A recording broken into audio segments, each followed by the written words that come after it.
Hi everyone and welcome to Women in Retail Talks. In this episode, Melissa Campanelli, co-founder of the Women in Retail Leadership Circle, speaks with John Nicola, Senior Vice President of Corporate Institutional Sales at First Data, a global merchant solutions and payment services provider. Listen in as John discusses the biggest pain points he sees retailers facing in 2019, the growth of virtual fraud and how to prevent it, and how women in executive roles impact decision-making by bringing a better understanding of the core shopper to the table. This episode was recorded live at Shop Talk 2019 in Las Vegas. And now, on to the show.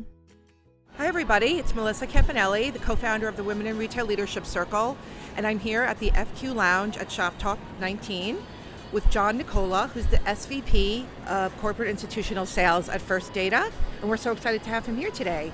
Thanks, Melissa. Great. So tell us a little bit about your background and then obviously about First Data and what you do there. Absolutely. I've been with First Data for 22 years, and today I lead two of our global verticals, our retail vertical as well as our restaurant vertical. So I work with our largest enterprise level clients around the globe to help them with services that First Data offers, both in that restaurant and the retail vertical segments. What First Data does to clients is we have a variety of solutions that really enable commerce. And we really look at four positioning statements that we help our clients do. First off, we help them grow revenue. So how do we get customers to buy more frequently, and know more about those customers to shift and lift their spending behavior? Secondly, we help them streamline their operations and reduce their costs. Third, we help them run transactions securely and effectively with tokenization and encryption as well as fraud tools. And fourth, we help them with the digital transformation that's going on across those industries. So you talk a lot of time to retailers, probably a big part of your job. What are some of the biggest pain points that you feel they're facing right now? And then obviously, how could First Data help them? I see three major pain points for our clients today. One is a true omni-channel experience. So whether she is in her car, on her phone, on a tablet, at a PC, or in a store, making the buying experience seamless between all of those different channels is very difficult, especially with legacy IT infrastructure, as well as consumers' demand to be very close to their mobile device. So when you marry the two, there's a lot of things that seem to break or don't necessarily work as well as they want to. So I think that's a huge pain point. I think secondly, data.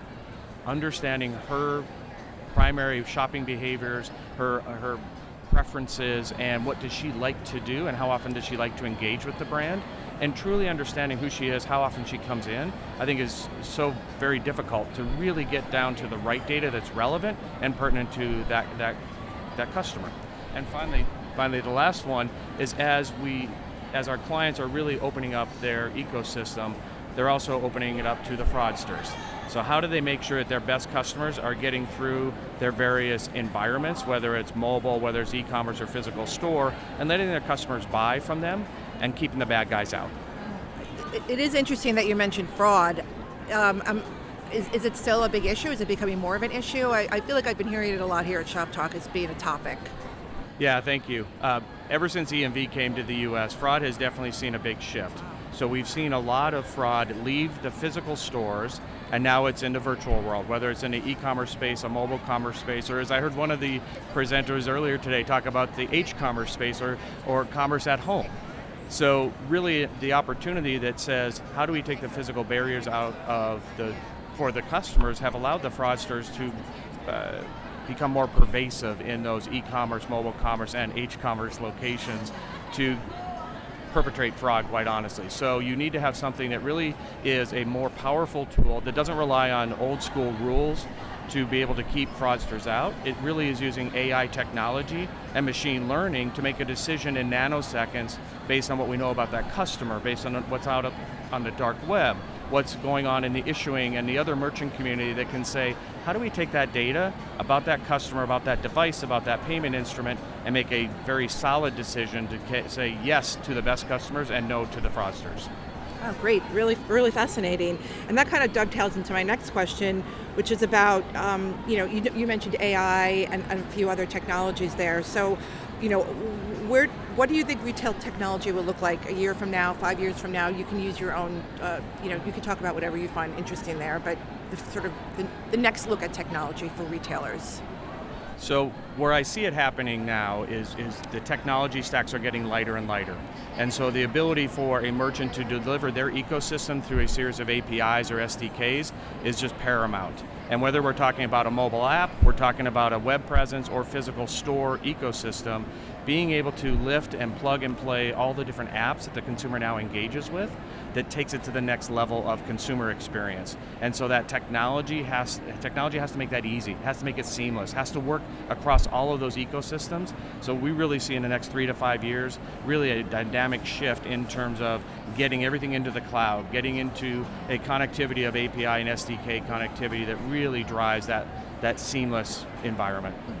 Great, more open systems in the cloud. That seems where it's going. So since we're here at the FQ Lounge, which stands for the Female Quotient, I'd love to talk to you a little bit about your thoughts on women leaders out there. I'm sure you come across a lot of them, in your company, with the customers that you have. Can you talk about some that you particularly admire and why? What about them? Yeah, we have many great clients. As First Data touches over 6 million merchant locations and over 4,000 financial institutions, and we see women in leadership roles all across our great client base, and especially in IT leadership. We really believe that there's a great combination when you have both males and females working together. But I think the one thing that I've seen in the last few years of having an increased number of female executives in IT leadership roles, it really adds a different dynamic in that decision-making room that says, hey, she has a better understanding of the core shopper, what her preferences are, how she engages her use case, as she herself is probably a better shopper than maybe most of us males, quite honestly. And so that unique perspective really drives a lot of the decisions, again, to make a IT environment seamless, more interactive and lighter, because she understands the pitfalls and the obstacles that are in the way of the consumer that is using it. So I really see it creating a better environment for the shopper and for the consumer, of whether it's in retail or restaurant, across all of our clients. And that's probably why it's important to advocate, for women in retail leadership roles, because again, women are the ones that are doing most of the shopping, and they are, driving a lot of the, I'm sure, decision-making around the tech that retailers are using. Well, thanks a lot, John. It was great talking to you here at the FQ Lounge at Shop Talk, and I hope you have a great rest of the show. Thank you, Melissa. Have a great day. Thanks for listening. For more information on this podcast, please check out our podcast channel page at wirlc.com/podcasts for show notes. Women in Retail Talks is available on Apple Podcasts, Google Play, Stitcher, TuneIn, and now on Spotify. Make sure to subscribe on our podcast channel page as well. If you've enjoyed this episode, please take a few moments to rate and review this podcast. Thanks, and until next time, this has been Women in Retail Talks.